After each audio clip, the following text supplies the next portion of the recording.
हिसार लोकसभा से एमपी जयप्रकाश जी आज वाल्मीकि समाज के बुलावे पर वार्ड 5 में पहुंचे थे। वार्ड 5 के वाल्मीकि समाज की कुछ मांगे थी जिनको पूरा करने का भरोसा एमपी साहब ने दिलवाया। कुछ दिनों से एमपी साहब को लेकर के काफी सारी बातें सुर्खियों में आ रही हैं एमपी साहब से। चलिए सुनते हैं क्या बातचीत हुई और क्या एमपी साहब ने जवाब दिया। मकर संक्रांति का बवाल कुछ और हो गया। आपने सुना होगा, वहां पे प्रोफेसर संपत सिंह जी भी कह रहे थे, बोला जी जयप्रकाश जेपी ने तो हमारा नाश कर दिया। अभी प्रेस कॉन्फ्रेंस हुई, बोला जी जमा नाश कर दिया। हुड्डा साहब तो जमा देवता आदमी थे, देवता आदमी के गला गलत काम कराया है। आपने साथ नहीं दिया हिसार शहर के जिन लोगों को टिकट मिली हुई थी कांग्रेस की, साथ दे देते तो आज हरियाणा के अंदर सरकार हुड्डा साहब की होती और अच्छी चौधर होती, लोगों के काम होते। देखिए, कौन क्या कहता है, मैं इस चक्कर में कभी नहीं पड़ता। पढ़ना पड़ेगा। हर आदमी को बोलने की स्वतंत्रता है। यही तो भाजपा से हमारी लड़ाई है। जिसका मन है, जिसकी इच्छा है, जो उसकी सोचे बोले, स्वतंत्र है। भाजपा आवाज दबाना चाहती है, हम आवाज उठाना चाहते हैं, उसकी बात है, वो जो कहे कहे।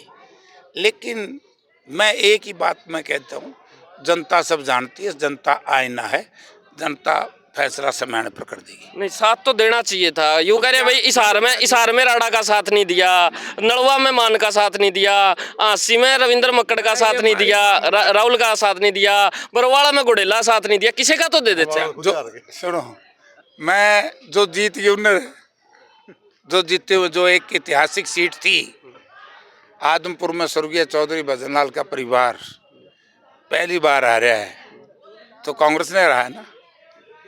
पहली बार जीते तो जेपी जीते ना, हमारा एमएलए जीत गया। 52 साल से नारनौंद में सीट नहीं जीत रही थी। जस्सी पेटवाड़ जीते है कि नहीं जीते है। उकलाना में पिछले 19 के चुनाव में जमानत जब्त हो गई थी, वहाँ कांग्रेस का उम्मीदवार जीते है, कोई और पार्टी का उम्मीदवार जीता है। तो कौन क्या कहता है, मैं इस चक्कर में नहीं पड़ता। हिसार में कांग्रेस बहुत मजबूत है और बहुत मजबूत रहेगी। सवाल ये है, क्या रामनिवास गुडेला ने जिस टाइम पे आपका चुनाव था उस टाइम पे उन्होंने साथ दिया था या नहीं दिया? इस चक्कर को छोड़ो, मैंने कह दिया, मैं किसी के बारे में कुछ नहीं कहूंगा। जनता सब जानती है कि बात मैंने कह दिया बार बार। ये तो जनता फिर दूसरी डाल समझेगी, जो भी जनता समझेगी, मैंने कि मेरा क्या समझेगी। कहीं ये वो बदला तो नहीं लिया गया? आपका पोस्टर लगा था, पहले पोस्टर उतार दिया गया, राहुल गांधी जी की रैली थी, बिलाजी जेपी ने उतार दो। राजनीति में बदले लिए जाते। राजनीति ना दुर्वेश और बदले की भावना से की जाती। तो क्या कहोगे, वो बेचारे छाती मुक्का मार के बैठे हैं, बोला जी आप तो बन गए प्रधान जी, आप तो चले गए, हमें किसका लगाएंगे? हरियाणा में सरकार आ जाती। अरे सरकार तो जो रुकी है, सरकार रोकने में भी जनता जानती। मैंने एक बात में लाइन में कह दिया सारा, कि जनता सब जानती है। जयप्रकाश का आचरण क्या है, आपका आचरण क्या है, तो सब जनता जानती है, जनता करती। डेमोक्रेसी में पार्टी और जनता दो ही स्रोत हैं। अनिल मान जी भी कह रहे हैं, थोड़ी खबर आई है, बोला जी 80 लाख रुपए आपका इलेक्शन के अंदर लगाए थे, लेकिन थोड़ा बहुत साथ में नहीं, हमारी किसी पार्टी में तारा गहने तो बात करूं को नहीं। मेरा दोस्त अनिल मान, अभी मैं उसकी बेटी की रिंग सेरेमनी में से आया हूँ। ये लड़ाई ना करवाओ न्यू तो बीजेपी वाले ने तुम तैयार करके भेजा हो। चलो किसी ने भी तैयार करके भेज रखा हूँ, लेकिन फूट तो पड़ रही है। नहीं, कोई फूट नहीं है कांग्रेस में। कांग्रेस चट्टान की तरह मजबूत है। फूट पड़ रही है तो बीजेपी में पड़ रही है। बलात्कार का मामला दर्ज हुआ उनके प्रधान के ऊपर, और अनिल विज का कल ही बयान दे दिया कि उन्होंने इस्तीफा देना चाहिए। लड़ाई तो उनके, हमारा क्या ना लड़ाई। अच्छा बड़ा आदमी, कमी क्या रही है हरियाणा हारने की क्या कमी रही? तारा का तो बताना कहता है कि वो हमारी पार्टी का मामला तो बताओ, हमारी पार्टी का मामला है। शैलजा जी को हल्के में लिया गया, ये भी पार्टी का मामला है भैया, हमारी पार्टी का मामला है, कुछ भी बोलने जाए। चलो जनता को संदेश हिसार आ रहे हो आज। हाँ, ये है बात कि हिसार की जनता से, क्योंकि नया साल की शुरुआत है, हम प्रभु से विनती करेंगे, निवेदन करेंगे, कुशासन से पीछा छुटवाए समय आने पर, और नई जागृति, नया सवेरा, नया हिसार बनाने के लिए हम सब ने मिलकर के काम करना चाहिए। जिन लोगों ने हिसार को गर्त पे ला करके खड़ा कर दिया, जिन लोगों ने झूठ बोल करके, यानी कि हवाई अड्डा के शहर की सबसे महत्वपूर्ण जो हमारा इंस्टीट्यूट है आज के दिन, वो है हवाई अड्डा। चौधरी भूपेंद्र सिंह हुड्डा जब चीफ मिनिस्टर थे और केंद्र में यूपीए की सरकार थी डॉक्टर मनमोहन सिंह के यहाँ इंटरनेशनल एयरपोर्ट मंजूर हुआ था। 14 में सरकार बीजेपी की आ गई और बीजेपी के लोगों ने पैरवाई नहीं की। ना पैरवाई करने की वजह से हमारा हिसार का अड्डा चला गया जेवर में, उत्तर प्रदेश में, इंटरनेशनल एयरपोर्ट। शहर को नुकसान हुआ कि नहीं हुआ? इसके लिए कौन दोषी है? ये कहते जेपीएस के लिए भी कह दे। नहीं, मेरे पे खुद मार मार के तो ना को कम से कम मैं भी कह दूंगा जनता ने मेरा इस सारी बात पूछूंगा ना, उसके लिए कौन दोषी? बीजेपी दोषी। अगर यहाँ पर इंटरनेशनल एयरपोर्ट बनता, हजारों बच्चों को रोजगार मिलता। नंबर 2, उसके बाद 19 में सरकार बनी। 19 की सरकार में जो मंत्री थे उस वक्त, यह सरकार थी, इन्होंने क्या कि आरआरटीसी बनेगी। तारे सामने बात आई, डिप्टी चीफ मिनिस्टर ने कई बार बयान दिए, मुख्यमंत्री ने बयान दिए और लोगों ने बयान दिए। आरआरटीसी आ गई, प्रोजेक्ट ही नहीं है।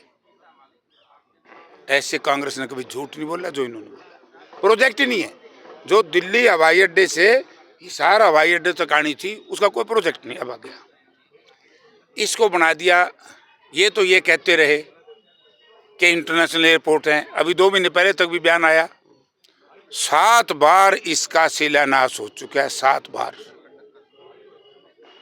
सही है गलत है? उद्घाटन हो लिया जरूर ना, शिलान्यास हुआ, बिल्कुल शिलान्यास हुआ।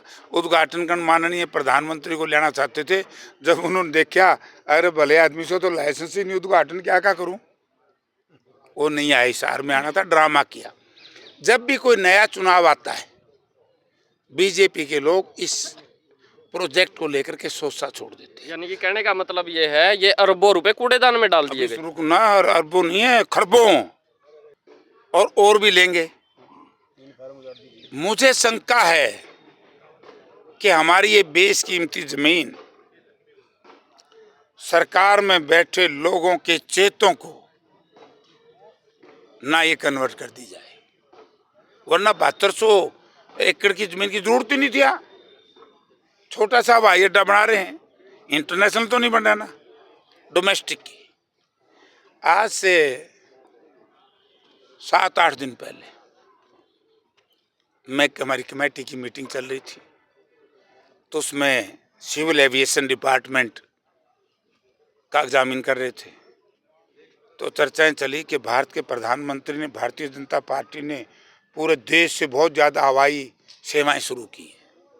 तो स्वाभाविक है कि हिसार की जनता ने मुझे बनाया है, तो मैं मामला उनसे पूछूं।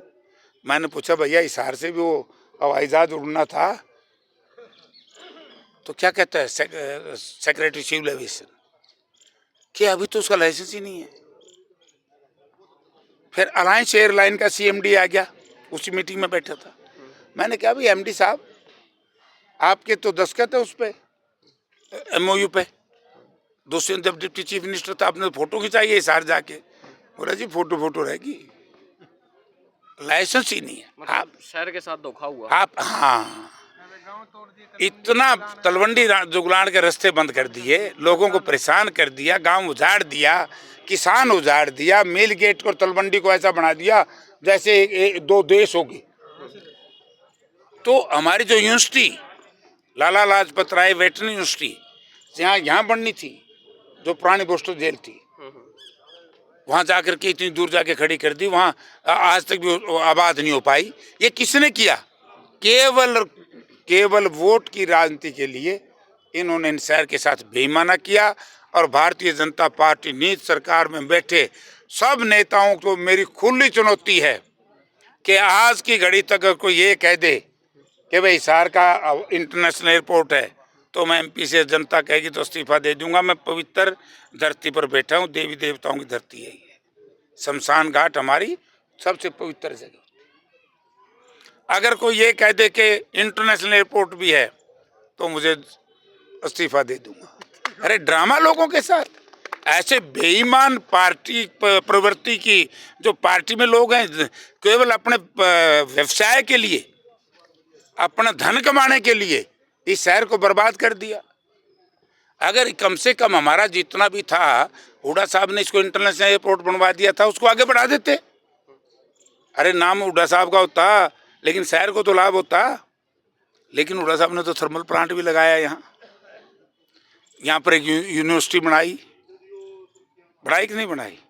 हांसी रोहतक रेलवे लाइन भी जुड़वाई, एक्सप्रेस हाईवे भी बनवाए, बरवाड़ा को सब डिवीज़न बनाया, तहसील बनाई, ITI बनाई, पॉलिटेक्निकल कॉलेज बनाए, ठीक है कि नहीं? तो इन्होंने किया क्या? सिर्फ जो हमारा भाईचारा तोड़ने का काम किया। तो इसलिए इन लोगों को मैं क्या कहूँ? MP साहब डल्लेवाल जी आमरण अनशन पे बैठे हैं, उसके बारे में आपका क्या विचार है? और HCU के कुलपति कंबोज साहब के ऊपर बड़ी बातें आ रही है, विरोध बहुत होता है, उसको लेकर के आपकी क्या प्रतिक्रिया है? ये डल्लेवाल साहब देश के किसानों की लड़ाई लड़ रहे, मजदूर की लड़ाई लड़ रहे। और मैं कहता हूँ सरकार में इतना अहंकार नहीं होना चाहिए कि कोई व्यक्ति आमरण अनशन पे बैठा हो, उसको मौत के तरफ जाने के लिए विवश कर रही है सरकार। सरकार को चाहिए था, कल तो उनके दिमाग ठीक हुआ है सरकार का। हम बात करें पार्लियामेंट के अंदर, हमारे सांसद है हमारे भाई दीपेंद्र सिंह हुड्डा जी, उन्होंने मामला उठाया और हमारे नेता राहुल गांधी जी ने सब हरियाणा के चारों MPओं से कहा कि जाओ और डल्लेवाल साहब से मिलकर के आओ, हम आपकी लड़ाई लड़ रहे हैं। तो हमने उस वक्त डल्लेवाल साहब से पूछा कि क्या है मामला? बोले मेरी तो कोई लड़ाई सरकार से नहीं है, मेरी लड़ाई तो किसी व्यक्ति से नहीं है, मेरी इतनी है भाई जो वायदा किया था माननीय प्रधानमंत्री जी ने, वो वायदा पूरा करो।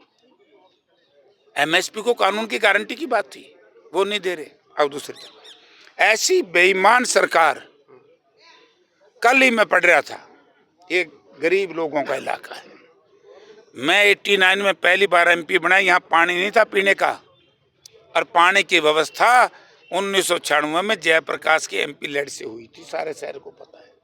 यहाँ सीवरेज और वाटर सप्लाई उस वक्त में MP था, हम लेकर के आए थे। आज सुन करके मेरा बहुत दुख है। मेरे ख्याल में 40,000 करोड़ रुपया अनिल अंबानी का माफ कर दिया 2 दिन पहले। कर्जा था 40,000 करोड़ गरीब लोगों, और एक गरीब पूरा किसान का मजदूर का 48,000 करोड़ 4,500 करोड़ में माफ कर दिया। 4,500 करोड़ बनने हैं क्योंकि उनका चेता है, वो तो माफ कर दिया। इस देश का किसान और मजदूर के ऊपर टोटल 1 लाख करोड़ भी कर्जा नहीं है। इतनी 75-80% आबादी है किसान और मजदूर की भारत में। दिल्ली में बैठे हुक्मरानों ने, प्रदेश के मुख्यमंत्री ने ये समझ लेना चाहिए देश किसान और मजदूर का है। किसान अन्नदाता है और मजदूर हिंदुस्तान का निर्माता है। सिर्फ 2 ही सवाल हैं मेरे जयप्रकाश जी, लागे इंटरव्यू अपना थोड़ा सा लंबा हो गया। किसान MSP मांग रहे हैं, किसानों को MSP नहीं दी जा रही, लेकिन MP के अंदर मैं देख रहा हूँ शराब की बोतलों के ऊपर MSP लिख के दे रहे हैं, उनको मिनिमम सपोर्ट प्राइस मिलता है। शायद आपको भी जानकारी में नहीं होगा, लेकिन किसानों की तरफ आते ही सरकार रुख मोड़ देती। तो मैंने क्या कहा है, ये किसान विरोधी मजदूर विरोधी सरकार है, ये किसान और मजदूर की शत्रु सरकार है। तो इसलिए इससे क्या कह सकते हैं। आखिरी सवाल ये कि नगर निकाय के चुनाव आने वाले हैं, पार्टी अपने सिंबल के ऊपर लड़वाएगी या नहीं लड़वाएगी कांग्रेस?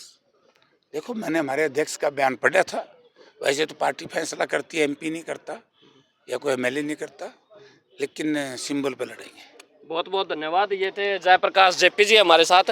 बाकी आप इस इंटरव्यू को किस प्रकार देखते हैं? काफ़ी सारी बातें दिल खोल के बताई गई हैं कि शहर के साथ में धोखा हुआ है, इंटरनेशनल एयरपोर्ट के नाम के ऊपर धोखा हुआ है, किसानों के साथ में धोखा हो रहा है। डल्लेवाल जी इतने दिनों से किसान आंदोलन के अंदर आमरण अनशन के ऊपर है, भूखा प्यासा वो व्यक्ति वहाँ पर बैठा है, सरकार उनकी सुन नहीं रही है, और भी काफ़ी सारी चीज़ें यहाँ पर बोली गई। आप इसको किस प्रकार देखते हैं? आपकी राय कमेंट सेक्शन में ज़रूर दीजिएगा। आप